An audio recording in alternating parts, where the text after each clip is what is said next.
नमस्कार दोस्तों, मैं दीपक विश्वकर्मा। आज हम बात करने वाले हैं सीडीपी शेफ़ का क्या काम होता है।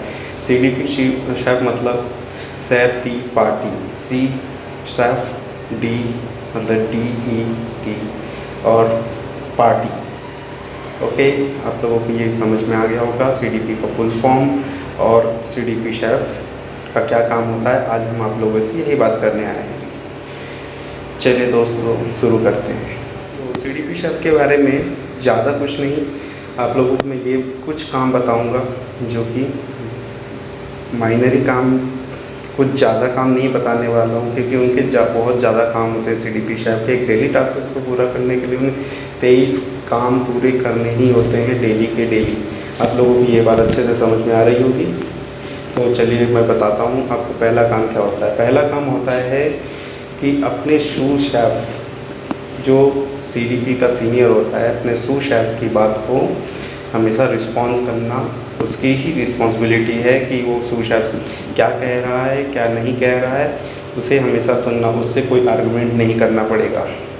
सीडीपी शेफ़ का यही एक पहला ये काम होता है। फिर दूसरा काम होता है कि आपके जो जूनियर्स, दूसरा काम ये है कि जो जूनियर होते हैं, जैसे जूनियर शेफ़ हो गए, फर्स्ट कॉमी, सेकंड कॉमी और थर्ड कॉमी हो गए, उन लोगों की जो भी जिम्मेदारी होगी वो आपके ऊपर होगी।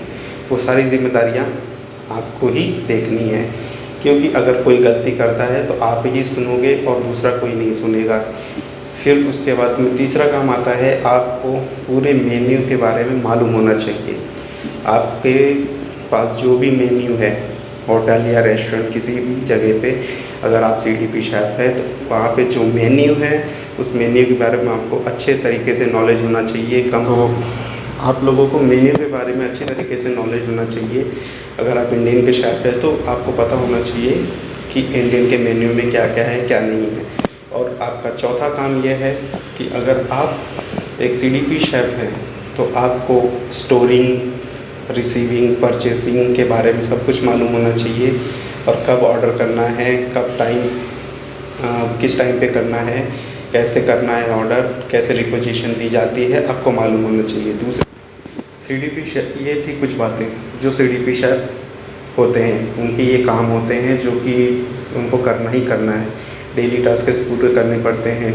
फिर उसके बाद में जब भी एक बात और, जब कोई गेस्ट आता है उसे हमेशा क्या पसंद है क्या पसंद नहीं है वो उसी के तरीके से जाना चाहिए।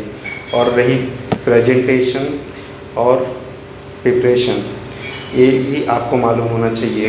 प्रेजेंटेशन और प्रिपरेशन कैसी जा रही है, हाई क्वालिटी की है या नहीं है, ये आपको मालूम होना चाहिए हमेशा।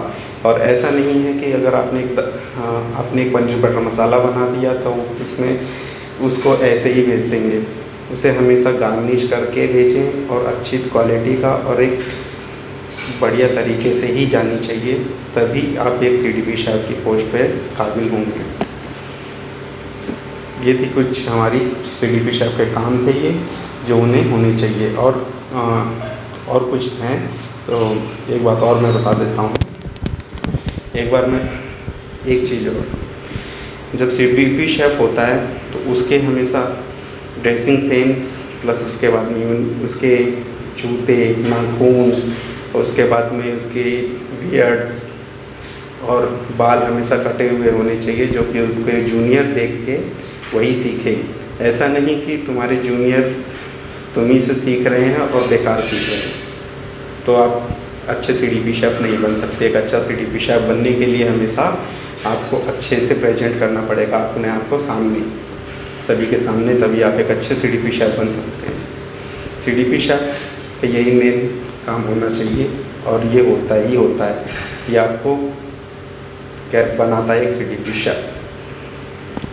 और ये ज़रूरी नहीं है कि सीडीपी शेफ़ बनने के लिए आपको डिप्लोमा, डिग्री या कुछ चाहिए, या कॉलेज, होटल मैनेजमेंट कुछ भी करना पड़े, ऐसा कुछ नहीं है।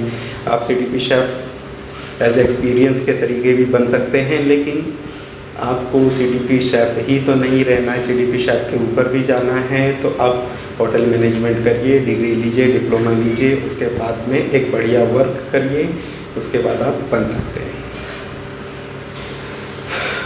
थैंक यू दोस्तों, जो चीज़ मुझे पता थी मैंने आप लोगों को बता दिया है। अगर आप लोगों को इससे ज़्यादा कुछ मालूम है तो आप मुझे कमेंट और लाइक एंड सब्सक्राइब कर सकते हैं, और आप मुझे और बताएंगे तो इससे अच्छी जानकारी क्या हो सकती है।